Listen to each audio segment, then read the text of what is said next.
Okay, today I am introducing, this is actually my original, well, not my original bike, but my original bike when I started this channel.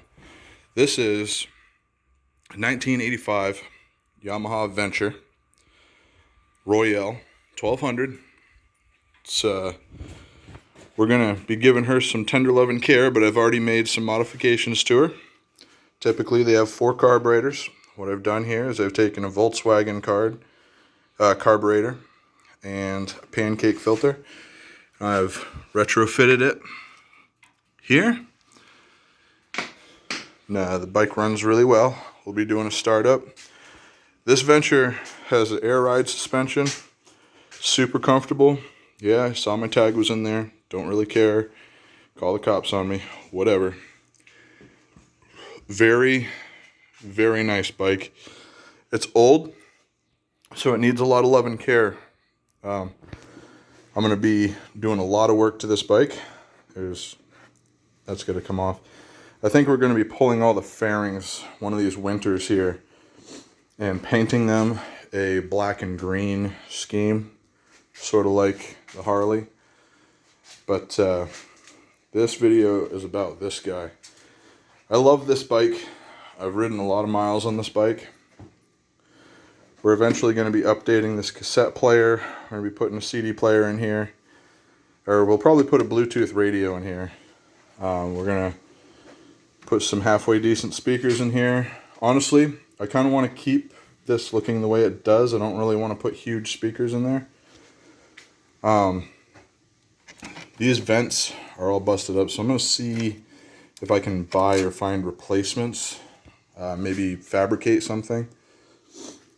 But we have to put a new throttle cable on this. We'll be doing that in a later video. Not sure what I'm going to call that video. Maybe fabricating a cable. The thing with these old bikes, if you're looking at buying a Yamaha Venture,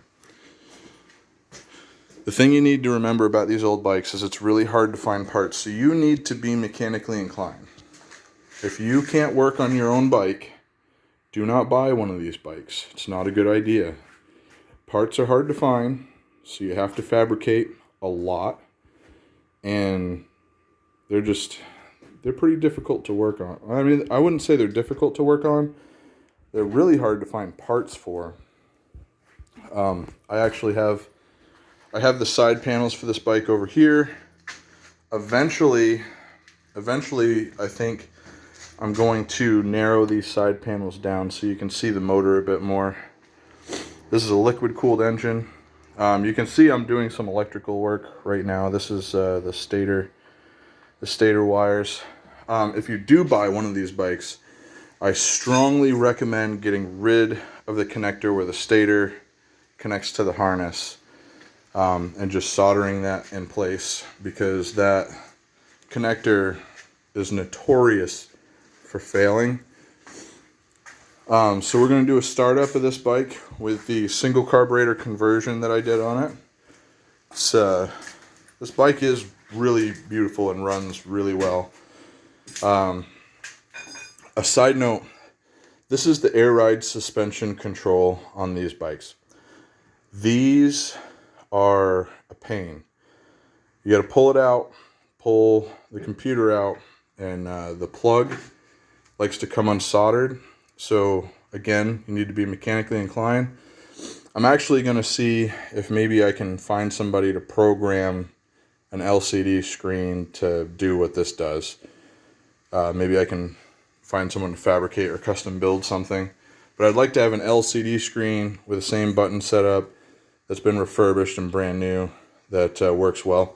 If you guys have any suggestions on who I should go through to do that, let me know. I'd really, really love that. So let's get to the nitty gritty here. Let's start this bike up so you can see and hear it run. I'm going to try to give like an in-depth description of the single carb conversion, because a lot of people seem to be curious about that. So we'll start it up real quick. Now this bike has an electric choke, so it'll automatically choke for us. You see our manifold is right there, and then our carburetor is right there. My throttle cable is broken, so I've ordered a new one and I'm going to install it. But I wanted you to see like how this is set up here. You have a wire that I've soldered here. That wire runs into the accessory fuse up here. Now I thought you needed a ground, but you don't need a ground to run this. We have another wire that's been soldered right there that also, well, it runs into the other wire that runs into that accessory fuse. Here's another look from a different angle. Ow, that's hot.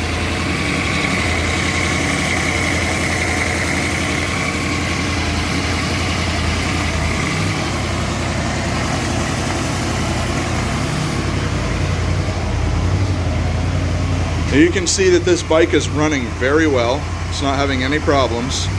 We'll give it a little bit of throttle.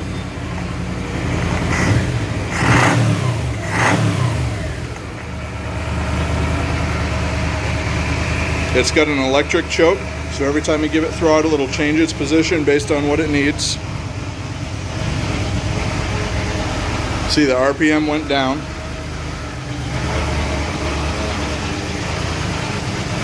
Got your headlight there. Blinkers are built into the fairing. Tail light. Blinkers they're not built into anything, but they're there. Full bags. These setups are really nice, very comfortable. It does have an air ride suspension like I was talking about earlier. Overall, like, I really enjoy this bike. We'll go ahead and kill it. Very comfortable bike to ride. I've put 3 hours on this bike, 4 hours on this bike. We did a 6-hour round trip once on this bike, and I had no issues doing it at all. Super, super comfortable. All right, guys, this is Retro Freak Out. Just wanted to introduce the Road Couch. That is the nickname of this bike, Road Couch. I think that's what we're going to go with for those of you who have been at the channel for a little bit. Road Couch, back brake bobber. I don't know what we're going to call the XJ yet. Feel free to check out some videos about the Harley. Feel free to check out videos about the XJ 1100. Motor sitting over there. This is our current build bike. We will always have a build bike. And leave some comments. Tell me what you think about this bike. I'm pretty excited about it. It's wicked hot, so I'm going to go take a cold shower and go to bed and have a beer. Good one, guys.